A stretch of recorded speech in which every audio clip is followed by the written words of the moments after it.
Welcome to How to Create an Effective Resume, brought to you by Nova Scotia Works Employment Solutions Society. I'm Emily and I'll be your presenter today.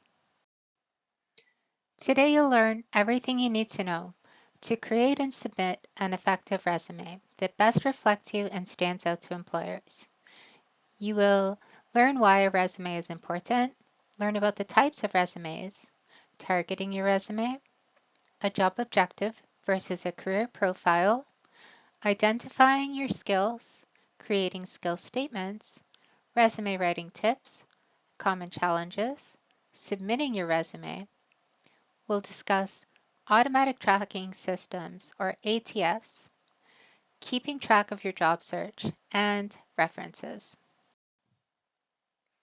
Why is a resume important? It's your marketing tool. You want to show that you're the best choice for the job, and a great resume is how you can do that. A great resume showcases your relevant knowledge, skills, and experience. It outlines the link between you and the job.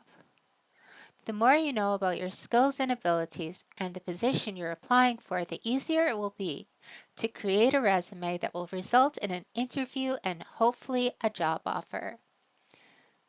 But what is a resume? A resume is a job search tool that shows potential employers who you are and summarizes your knowledge, skills, and abilities. Employers and hiring managers often don't have a lot of time to read resumes, so it's important to catch their attention and hold it. Advertised positions usually get lots of applicants, so in these cases it's more important than ever to stand out from the crowd. Resumes must catch the employer's attention quickly, often in a matter of seconds. Resumes should generally be brief, 1 or 2 pages with very few exceptions. They should be targeted to the job. Automatic Tracking System, or ATS, software is an increasingly used kind of computer program that scans resumes to save hiring managers time. Basically, it's scanning for keywords, so the words you use are especially important. As much as possible, use the exact language to describe your experience and skill set as is used in the job posting. It may feel like you're not being creative, but the computer system doesn't want creativity. It wants an obvious match. There are various types of resumes. The 3 most common types are chronological, which focuses on work history in reverse chronological order, listing your experience and achievements starting from the most recent. Functional, which focuses on your skill set, and combination, which is a blend of the two, highlighting your relevant skills as well as detailing your work, educational, and volunteer history, again beginning with the most recent. It is not that one type is better than the other, but one type is probably more appropriate for you and for the specific situation. There are positive and negative attributes to each format, and it's up to you or you and your case manager to decide which is best for each application. The chronological resume is perhaps the most recognized and expected. Some pros to the chronological resume include it's easy for employers to scan this type of resume format to get a sense of your career history and is particularly useful when your work experience relates directly to the position applied for. It can show a track record of relevant and increasingly responsible positions and can highlight your formal qualifications for the work you are seeking. This format is great if you have had a steady employment history with no major gaps or changes in career. It effectively highlights your recent experience. It is good if your best achievements have been the most recent. Because it's the most widely recognized and expected format, it's probably the best choice if you are looking for work outside of the country or with a company with a reputation for being traditional. Some of the drawbacks are that it highlights past achievements rather than future potential. Employers need to go looking for skills and accomplishments at times, and it may not be the best way of presenting a career history which is inconsistent, has gaps, is very long, and shows a work history that goes far in the past, or where much of your experience is not obviously relevant to the role to which you're applying for. For example, when you're looking for a career change. The functional resume can highlight your best and most relevant attributes and experience, helping you put your best foot forward. Pros of this format include it combines your skills gained in a number of areas and groups so they appear stronger. It can widen the scope of information it makes sense to include. It lends itself more to including a wider range of topics, including not only paid employment, but also volunteer work, internships or practicum placements, classroom work, project work, social organizations, including clubs or team activities.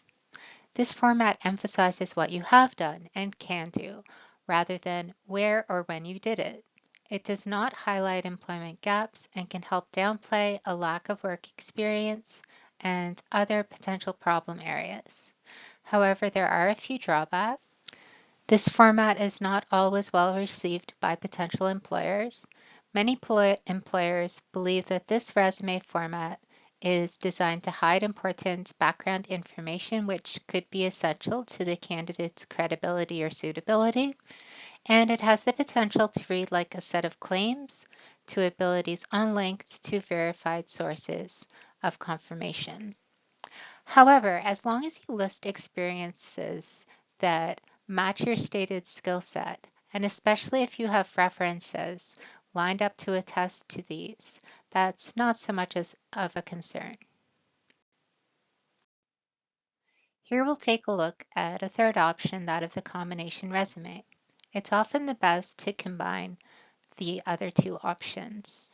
The pros of this format is if done properly, it is well accepted by employers. It's considered to be a more complete and all-inclusive resume style that effectively highlights a candidate's skills and accomplishments while at the same time emphasizing a consistent and progressive career path. It's great for highlighting your particular skills and experience for the position first, and then providing your work experience. This format is also very useful in cases when your relevant experience was gained some time ago, because here you can highlight your skills first. This format can result in well-targeted resumes as you can tailor the functional section to the employer's requirements shown in the job posting. There are a few drawbacks, though, to this format. It can still highlight gaps in your work history and possibly show irrelevant work history. And in certain industries, employers may prefer certain other formats. When it comes to resumes, one size does not fit all. Depending on the job you're applying for, your background, and where you are in your educational, career, and general life journey, one resume style may present you in the best light. For example, new graduates with little work experience may be best off with a functional resume. An individual who is changing careers may benefit most from a combination resume. Someone who has worked inside the home as a homemaker for many years and is re-entering the paid workforce may best shine with a functional or combination resume. An individual with extensive experience and increased responsibilities in a career path would likely be best served by a traditional chronological resume. Targeting your resume. When focusing your resume, ensure all the information is relevant to the position. For each item, ask yourself, will the reader want to know this? Be well organized. No matter how great your content, if you're disorganized, you will not present a good impression. The resumes you use should be targeted specifically to the industry you want to work in. A targeted resume will clearly outline the skills and experience you bring to the position you're applying for, highlighting those skills and experiences needed in the industry and position to which you're applying. If you're job searching in more than one industry or field of work, you likely should have more than one resume, each targeted to a specific line of work, and possibly more within fields, targeting to specific job postings. Think about your audience, that is, the employer or hiring manager who will be reading your resume. Ask yourself whether or not this person will find the information valuable and relevant. If the answer is no, delete that line or section. The result will be a clear and concise version, and this is how your resume will get noticed and you will move on to the interview stage. There is some leeway and room for interpretation here. In some cases, especially with small organizations which value personality highly, it may be appropriate to include information that isn't obviously related to the field, as this can help you to appear to be more well-rounded and an interesting person. Use your discretion and common sense to decide what to leave in and what to cut out, but when in doubt, cut it out. Now we'll explore the difference between a job objective and a career profile. A job objective is clear, concise, and specific to the position you're applying for. Examples include to obtain a position as an administrative assistant, or to obtain a management position where I can effectively utilize my experience in human relations, project management, and staff recruitment and retention to the benefit of my employer. Elements to include are your goal. You may find it appropriate to list some of your skills, and phrases that are often well received include utilize my skills and experience and to the benefit of my employer. A career profile is a paragraph describing who you are and describing your skills as they relate to the job you're applying for. For example, management professional with more than 10 years experience in recruiting, career transition in human resources. Self-motivated with prior success building and assisting individuals with their job search needs. Highly collaborative team leader, inspiring superior performance by developing, coaching, and mentoring clients and potential employees. The difference between a career profile and a job objective is a career profile is a brief summary of an applicant's skills, experiences, and goals as they relate to the specific job, and a job objective states the type of position you're seeking. So, should you use a career profile or a job objective? Again, which is best for you depends on you. For example, a career profile may be best suited to an experienced professional with an extensive work history in the field they're applying for, while a job objective may be more appropriate for students or new graduates with little work experience, those re-entering the workforce after extended absences, or those changing careers. It's important to identify your skills. These include employability skills. These belong to you, are transferable, and are valuable to the employer. Examples include interpersonal or teamwork skills. There's also work-specific skills. These are specific to a particular job and are the responsibilities or functions that make up a job. For example, carpentry, computer or technical skills.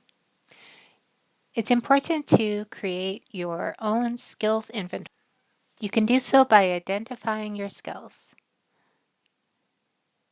Simply listing your skills isn't enough. You need to make them stand out if you want to catch the attention of potential employers. If you don't already have it, feel free to reach out to Nova Scotia Works Employment Solutions for a list of work-specific skills and advice upon how best to express them. Some skills include analyzing, which encompasses comparing data, information, human and social situations, assembling, putting together equipment or apparatuses or items of information into a coherent whole, budgeting, which can include outlining the costs of a project, a department, an organization, in order to ensure money is being used efficiently. These are just a few examples. It's likely that as you look at our extensive skills list, you will find that you have more skills than you may have thought. After you've identified your skills, you will want to come up with skill statements. Learn to take your skill and create a skill statement. For example, if your skill is communication, your skill statement may be exceptional listener and communicator who effectively conveys information verbally and in writing.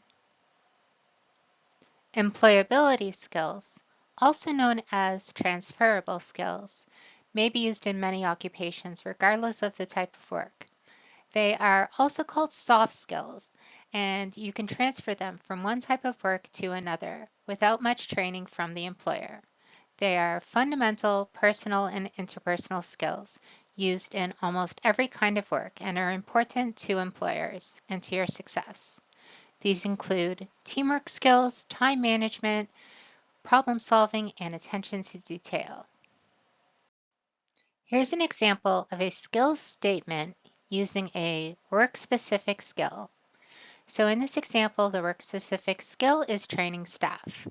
How can you turn this accomplishment into a skill statement? A good example would be accomplished in training more than 15 new employees over a 12-month period, resulting in 25% increase in customer satisfaction.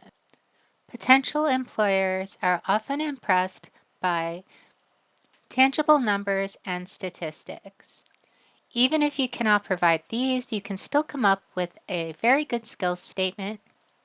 So for example, if you didn't have access to these numbers, a similar statement that would still be very good is consistently training new employees to a high degree of competency, resulting in customer satisfaction.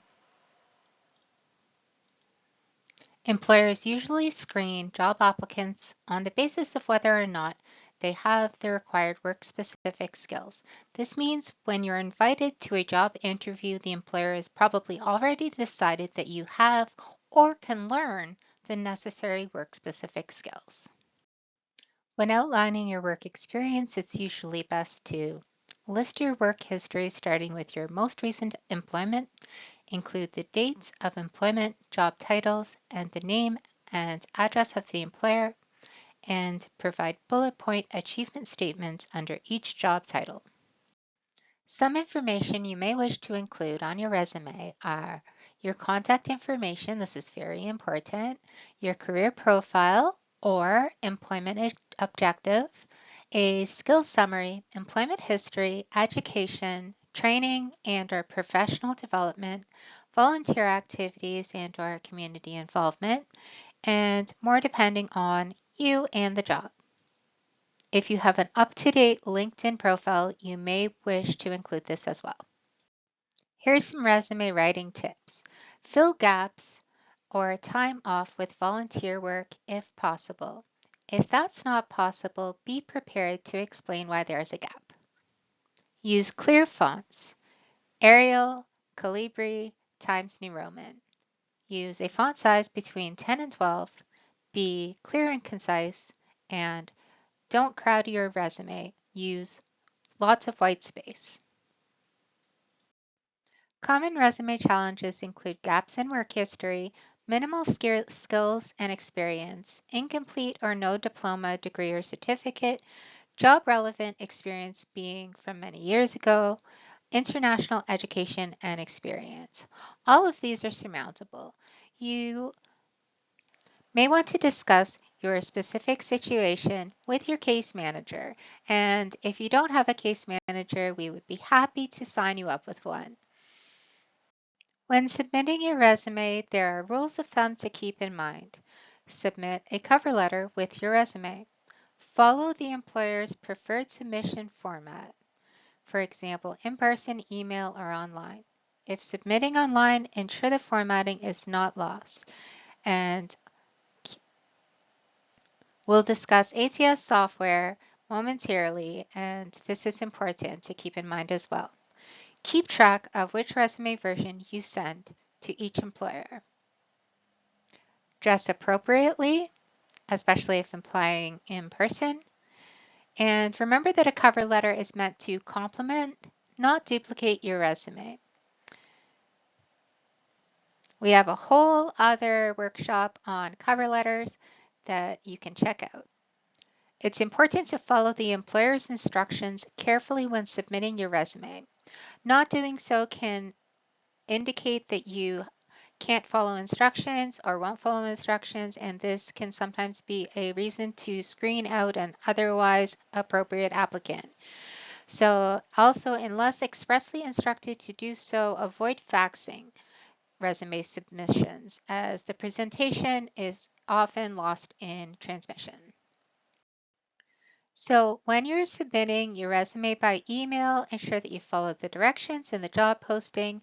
Use commonly accepted file formats such as Microsoft Word or Adobe PDF.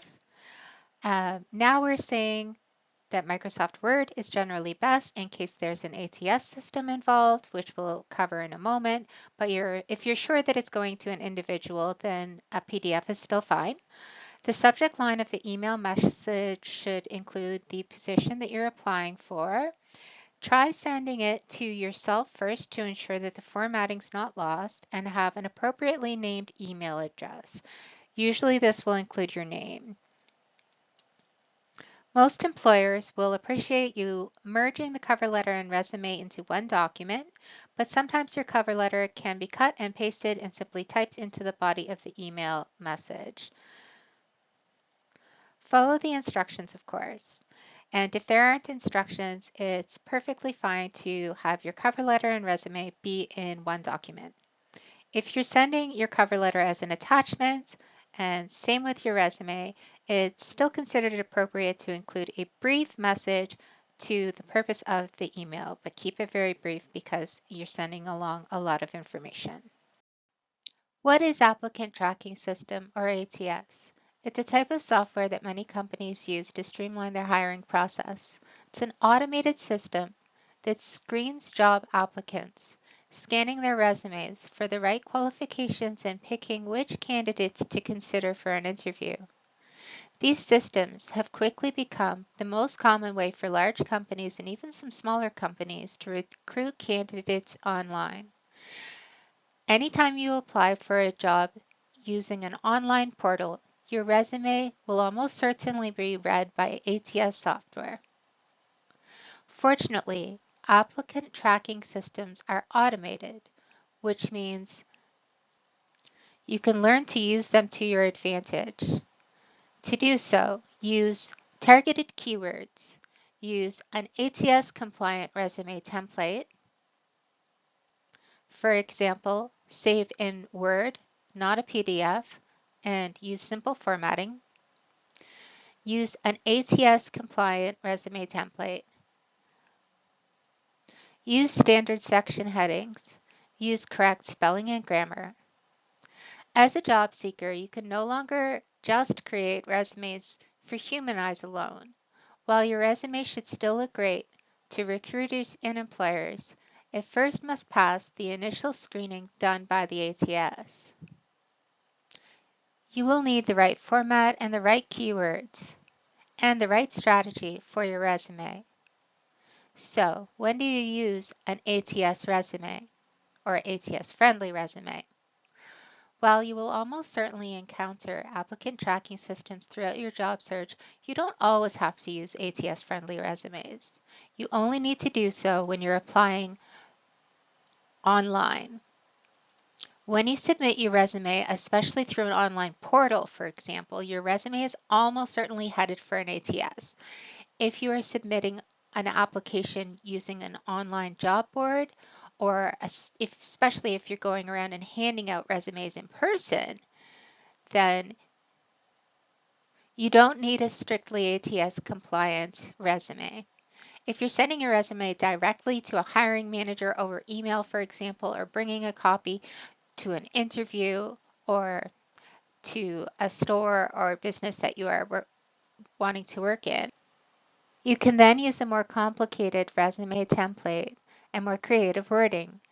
In fact, if you know your resume will only be seen by human eyes rather than a machine, incorporating the visual elements like a table or logo is a great way to stand out. How to write an ATS-friendly resume and make the applicant tracking systems work for you. It's important not to confuse the applicant tracking systems. The ATS must be able to navigate your resume easily without getting tripped up on any complicated formatting elements.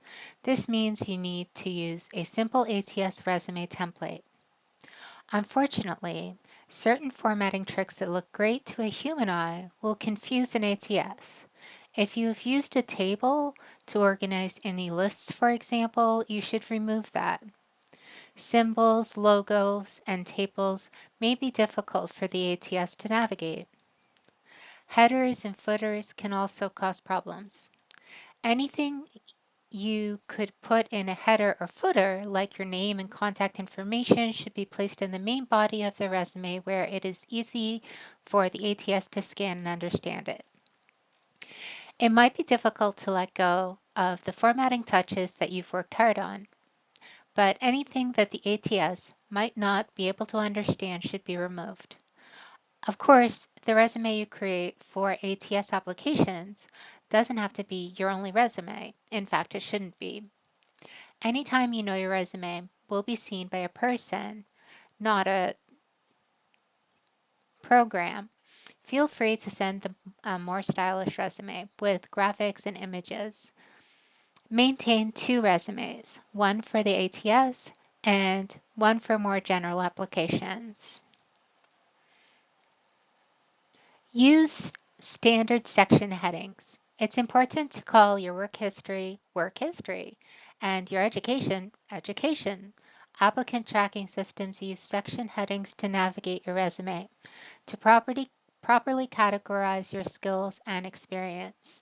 The ATS needs the headings in your resume to be very clear. To ensure that the information in each section can be correctly read and understood, use simple headings that the ATS will understand. Using personalized headings can lead to confusion. For example, calling your summary My Story or your education section Academic Achievements might confuse the program and your details could get lost. Make the ATS's job as easy as you can by using the standard set of resume headings. Also, customize your resume with the right keywords. The applicant tracking system is looking for keywords above all else. The main purpose of an ATS is to read resumes and compare their content to the job posting, looking for the best matches. This means that your resume cannot be a one-size-fits-all.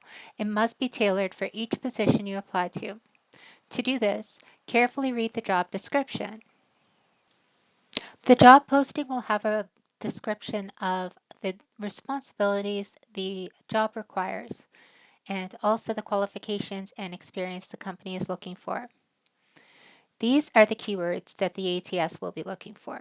Once you've identified the keywords in the job posting, you use them to customize your resume. Make sure your resume has those keywords in it, and be sure to use the exact language as much as possible. This includes job titles, skills, and credentials. Different companies will have different names for very similar roles, so it's fine to adjust your own job titles accordingly.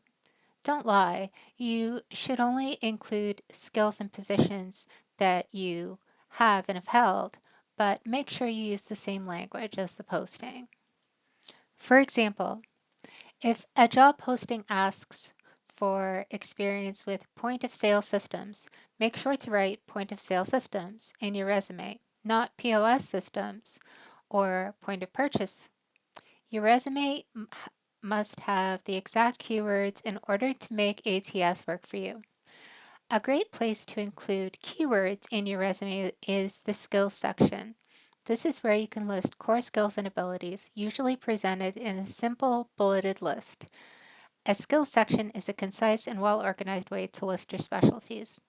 This might include specific skills like data entry, or the tools and technologies you know well, like JavaScript or Microsoft Office 365.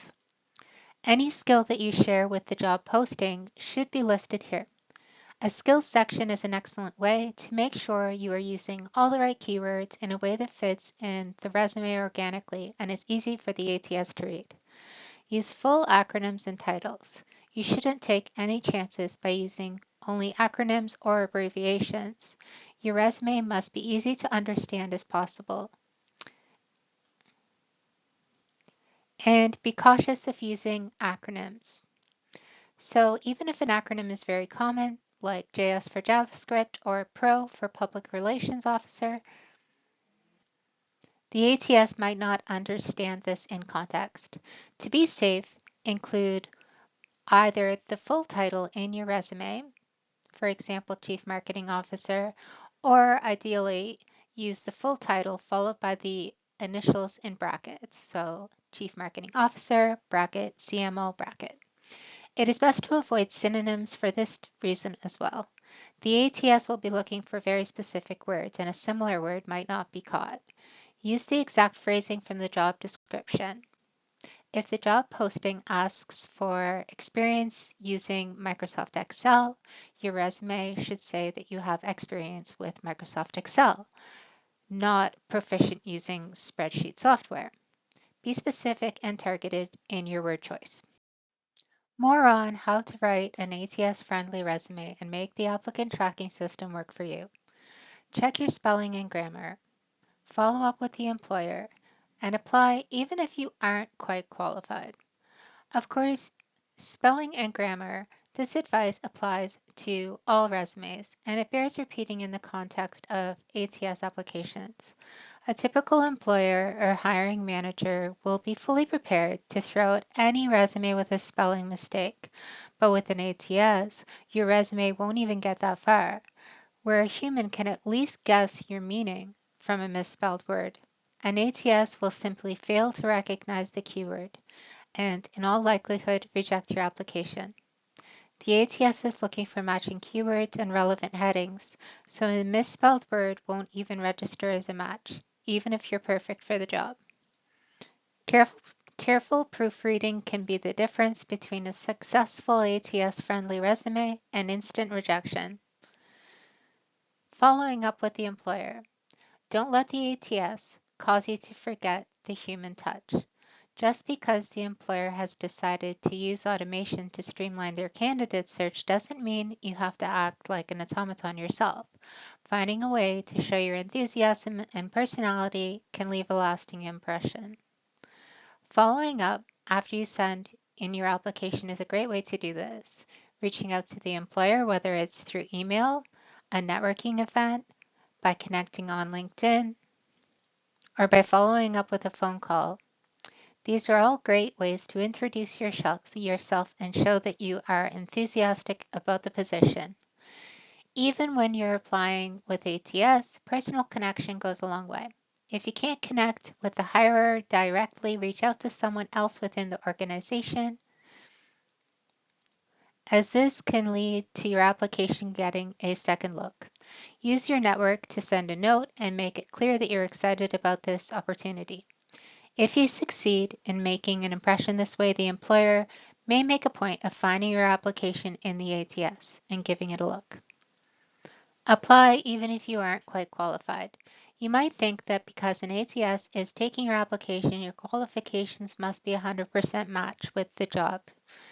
But this is not the case. Like with any job application, the ATS is looking for the best match, and the best match is almost never 100%. When hiring managers and recruiters write job descriptions, they usually ask for more experience and skills than they really expect. They are describing the perfect candidate who may not exist, and they're aware of this. The job posting is a wish list, but they know that a candidate who has similar skills and can be trained is far more likely than a candidate with the exact skills and experience.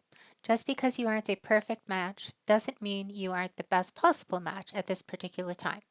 As long as you're a dedicated and enthusiastic learner, you can still be a great employee, even if you don't have all the recommended experience. So give it a try.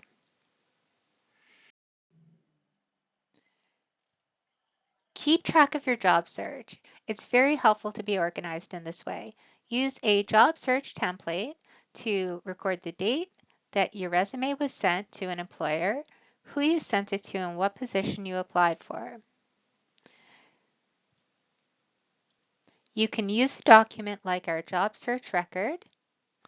I'll show you the template for that in a moment, and you can contact our office to have it sent to you or drop by one of our locations to pick some up. It's very important to track your resume distribution. You don't want to send out many resumes and then sometimes you may get calls many months later at which point you may have forgotten what position you applied for. But if you have this handy reference, then you won't be caught unawares. Keeping track of when you applied can also help you decide when to follow up. You may also want to save the job description.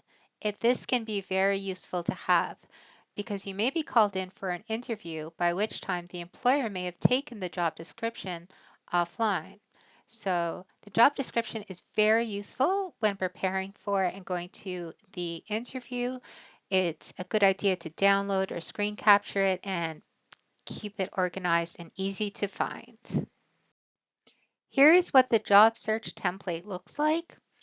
It's excellent for helping you keep track of the various information that will help you to be successful in your search. You may also wish to set daily, weekly, and monthly tasks and goals to help you keep track of your search and be successful. You should now be prepared to begin or revise your own resume. You can refer to the sample and include your personal information on the fillable sheet. If you don't have this, you can contact our office to be sent one, or you can come by and pick one up. What about references? References are very important to landing most jobs. Ensure that you choose appropriate references. Always ask their permission and keep your references informed of your job search. Make sure your references will speak positively about you and give them a copy of your current resume. You may even, in some instances, want to give your references a copy of the job posting that you're applying for. A good reference has firsthand knowledge of you, is positive and objective, can articulate your best points, is comfortable speaking on the phone or in person, and you should choose recent supervisors, colleagues, peers, subordinates, suppliers, customers, committee members, essentially anybody you've worked closely with. Do avoid family members if possible. If you worked in a family business, it may not be possible, but in most cases, family members are not your best bet for a reference. Take a moment to look at this resume. Design matters. Don't go overboard with intricately designed templates. Make sure that there is enough white space. Be reachable. So ensure that you provide your contact information, show your skills, list your experience, quantify your experience using concrete data points whenever possible, include other positions,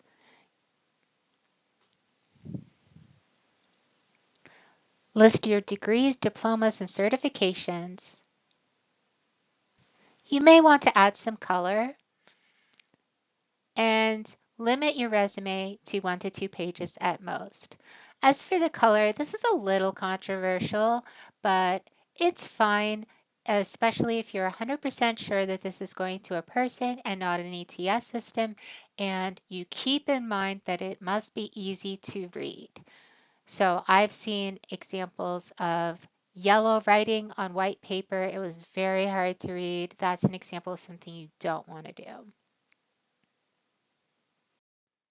Here's a sample reference sheet, and we have copies of these templates that we are happy to share. So again, contact us if you need one. To contact us by email with general inquiries, email info@empsolutions.ca. And to contact us regarding workshops and webinars, events at empsolutions.ca. And you can visit our website at www.empsolutions.ca and also our Facebook page at Nova Scotia Works. You can visit or call our locations in Bridgewater at 215 Dominion Street, phone number 902-543-2479. At our Chester location, 3785 Highway 3 in Chester, our Hubbard's location, 10 Point Richard Green Lane in Hubbard's, and our Liverpool location, 176 Main Street in Liverpool, and that phone number is 902-356-2039. Our toll-free number is 866-711-0411, and call ahead of time, especially for the Chester and Hubbard's locations, please. Thank you. If you're unfamiliar with Nova Scotia Works Employment Solutions Society, or even if you are, stay tuned for a moment because we have so much to offer. Our mission is to enhance the employability of all individuals in our community through learning and inclusive services. That means we're here to help you. So feel free to come by our centers to pick up informational materials, ask questions, use our services and technology for your career search, and receive helpful assistance from our staff. We have many services available free of charge to both registered and non-registered clients. In fact, all our services are free of charge. These include regular presentations, both in person and online, and recorded like this one, on a variety of employment, wellness, and education related topics. Access to computers, printers, and fax for job search purposes. Assistance with many aspects of your job search, including creating your resume and cover letter, interview preparation, navigating career transitions, planning your career path, referrals to other helpful community services and programs, disability and accommodation supports, learning about local labor markets and how these impact you, accessing retraining programs, work experience programs, or exploration of entrepreneurship. Consider registering to take advantage of our case management service. Our case managers are dedicated, kind, respectful professionals who are eager to help you realize your goals. You and your case manager are a team. You work together and you're the one always in the driver's seat.